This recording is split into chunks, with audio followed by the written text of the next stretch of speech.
Yunus Nusi pastikan dokter gadungan takkan ada lagi di sepak bola Indonesia. Semua sudah lebih teliti.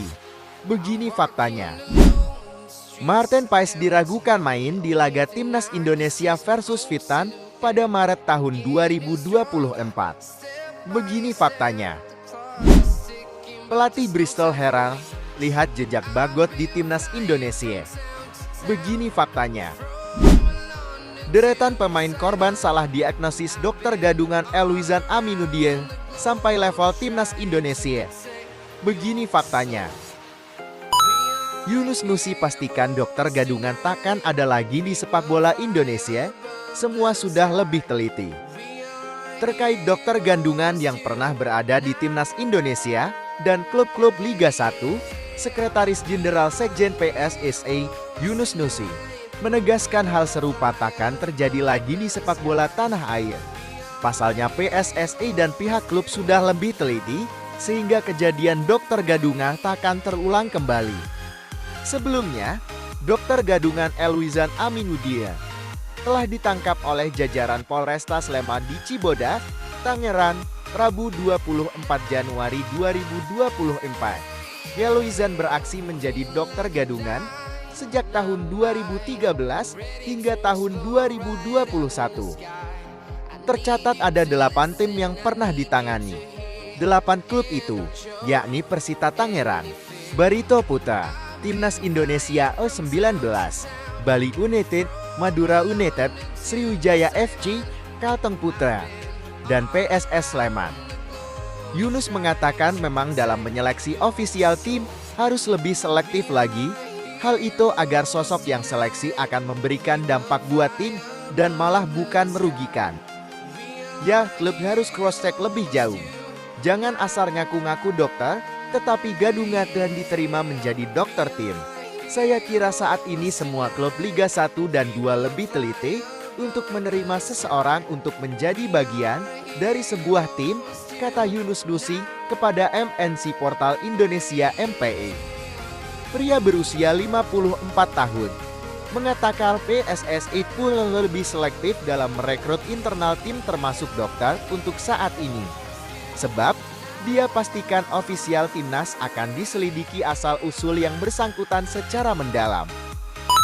Marten Paes diragukan main di laga Timnas Indonesia vs Vietnam pada Maret tahun 2024.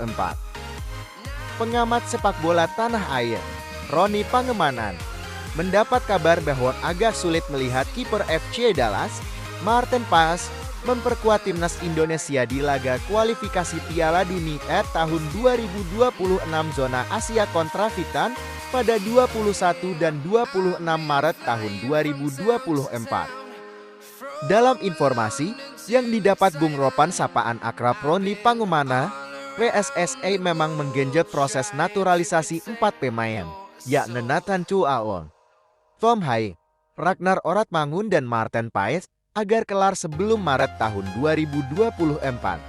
Namun untuk Marten Paes membutuhkan usaha ekstra.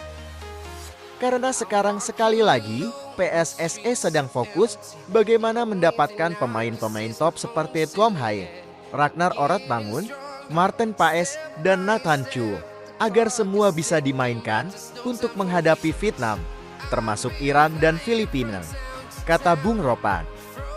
Itu yang menjadi target utama PSSI hingga ada pemain-pemain lain di luar nama-nama yang sudah saya sebut. Sekarang selesaikan dulu apa yang belum terselesaikan. Tom Hai yang paling penting, Ragnar, dan Marten Paes yang masih sulit. Lanjut mantan manajer Persija Jakarta ini. Konon kabarnya, Marten Paes baru bisa main bulan Juni. Karena yang digenjot sekarang 3, Nathan, Tom Hai, dan Ragnar, katanya. Tentunya sangat disayangkan jika Marten Paes gagal memperkuat Timnas Indonesia kontra Vietnam. Kualitas dan pengalamannya dibutuhkan Timnas Indonesia yang memburu 6 poin kontra Vietnam. Pelatih Bristol heran lihat jejak Bagot di Timnas Indonesia. Pelatih Bristol Rovers Matt Taylor memiliki kesan tersendiri dengan bek Timnas Indonesia Elkan Bagote yang baru saja menjadi salah satu anak asuhnya dengan status pinjaman dari Ipswich Town. Bagot langsung menuju Bristol setelah membela timnas Indonesia di Piala Asia tahun 2023. Pertandingan melawan Australia membuat Bagot kini telah mengoleksi 23 laga untuk skuad Garuda. Kendati masih 21 tahun, Bagot sudah sering menjadi andalan di timnas Indonesia. Tak heran bila pemain berdarah campuran itu sudah puluhan kali berseragam tim merah putih. Musim ini saja Bagot tercatat 6 kali bermain di timnas Indonesia di berbagai ajang. Sementara di Ipswich Bagot baru bermain 4 kali. Jumlah pertandingan bersama Indonesia yang lebih banyak ketimbang di Ipswich membuat Taylor mengernyitkan dahi. Dia mungkin lebih banyak bermain di ajang internasional dibanding di ajang klub, terdengar aneh, kata Taylor, dikutip dari Bristol World. Taylor juga menyatakan bukan pekerjaan mudah untuk mendapatkan Bagot lantaran panggilan-panggilan dari timnas Indonesia kepada pemain yang berposisi sebagai bek tengah tersebut. Bristol sudah berkomunikasi dengan Ipswich sebelum bursa transfer awal tahun, namun baru bisa mengamankan tanda tangan Bagot pada Februari. Dia mengikuti turnamen di luar negeri, jadi itu jelas membuat sedikit lebih rumit. Jadi saya senang akhirnya bisa menuntaskannya, ungkap pelatih yang juga pernah bermain sebagai bek tengah itu. Taylor berharap kehadiran Bagot bisa menambah daya saing klub berjuluk The Pirates yang kini berada di papan tengah klasemen divisi Ligue 1. Kami senang dia memilih kami sebagaimana kami memilihnya dan melihat kesempatan besar untuk mendapatkan menit bermain, mendapatkan rate, memperbaiki penampilan dan kembali ke Ipswich dengan posisi yang lebih baik, ujar Taylor. Keseimbangan di sisi kiri pertahanan, jelas keunggulan fisik dan pemain yang kami rasa memiliki potensi besar, terang Taylor soal pandangannya terhadap permainan Bagot. Deretan pemain korban salah diagnosis dokter gadungan Elwizan Aminuddin sampai level timnas Indonesia. Elwizan Aminuddin si dokter gadungan berhasil ditangkap polisi pada pekan lalu. Itu menjadi akhir dari pelarian pria berusia 42 tahun tersebut setelah buron selama lebih dari 2 tahun. Dokter abal-abal yang pernah bekerja di PSS Sleman pada musim tahun 2020 sampai tahun 2021 itu dibekuk di kediamannya Cibodas, Tangerang pada Rabu 24 Januari 2024. Elwizan Aminuddin kemudian dihadirkan dalam jumpa pers di Mapolresta Sleman, Selasa 30 Januari 2024. Kasat Reskrim Polresta Sleman, AKP Rizky Adrian, membeberkan motif tersangka memalsukan dokumen karena alasan ekonomi sebelum jadi dokter palsu. Elwizan bekerja sebagai kondektur bus dan memiliki usaha toko kelontong. Elwizan juga disebut sudah menjadi dokter abal-abal sejak tahun 2013 silam.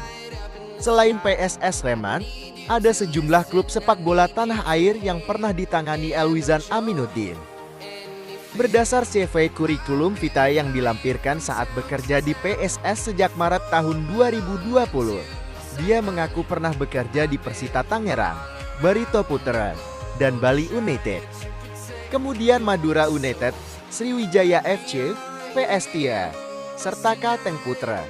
Bahkan, Elwizan Aminuddin juga pernah menjadi tim medis timnas Indonesia U16 dan U19.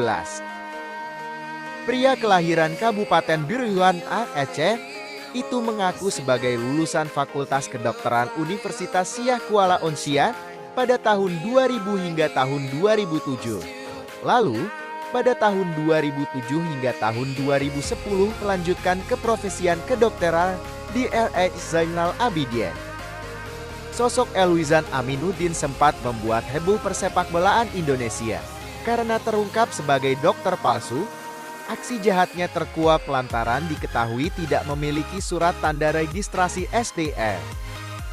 Elwizan juga tidak terdaftar di Ikatan Dokter Indonesia, Pangkalan Data Pendidikan Tinggi, maupun Konsil Kedokteran Indonesia. Manajemen PSS Sleman kemudian melaporkan sang dokter gadungan terkait pemalsuan ijazah ke Polres Sleman. pada 3 Desember tahun 2021. Namun, Eloizan tidak pernah datang memenuhi panggilan tersebut. Polisi pun akhirnya memasukkan Eloizan ke dalam daftar pencarian orang DPA. Tidak hanya klub, sejumlah pemain juga menjadi korban Eloizan Aminuddin. Dua di antaranya adalah penggawa PSS Sleman, Saddam Emiruddin Ghaffar dan Riza Fadila. Kebetulan cederanya sama, yakni anterior cruciate ligament ACL. Saat itu, Eloizan memvonis musim 2 pemain tersebut berakhir lebih cepat dan baru bisa sembuh 6 bulan ke depan. Diagnosa ngawur itu pun berdampak terhadap karir pemain. Untuk Saddam kasusnya lebih pelik. Sebab striker asal Jepara, Jawa Tengah itu harus absen cukup lama dari lapangan hijau. Ini dampak dari diagnosis asal-asalan Eloizan yang tidak menyarankan sang pemain menjalani operasi. Untungnya, kondisi Saddam saat ini berangsur membaik. Rekan Saddam Ghaffar di Timnas Indonesia U19, Hernando Ari juga menjadi salah satu korban dokter gadungan tersebut. Saat itu, kiper Persebaya Surabaya itu sempat mengalami cedera bahu kiri ketika melakoni pemusatan latihan bersama Timnas U19. Namun, lagi dan lagi, Eloizan Aminuddin menyarankan sang pemain tidak melakukan operasi. Eloizan saat itu malah meminta Hernando Ari untuk beristirahat saja. Hal itu membuat kondisi cedera Hernando Ari makin parah. Kiper berusia 21 tahun itu bahkan sempat berencana untuk pensiun dini. Hernando akhirnya menjalani operasi bahu pada 19 Agustus tahun 2020. Setelah sembuh, penjaga gawang asal Semarang itu kini menjadi andalan Timnas Indonesia di bawah asuhan Shin Tae-yong.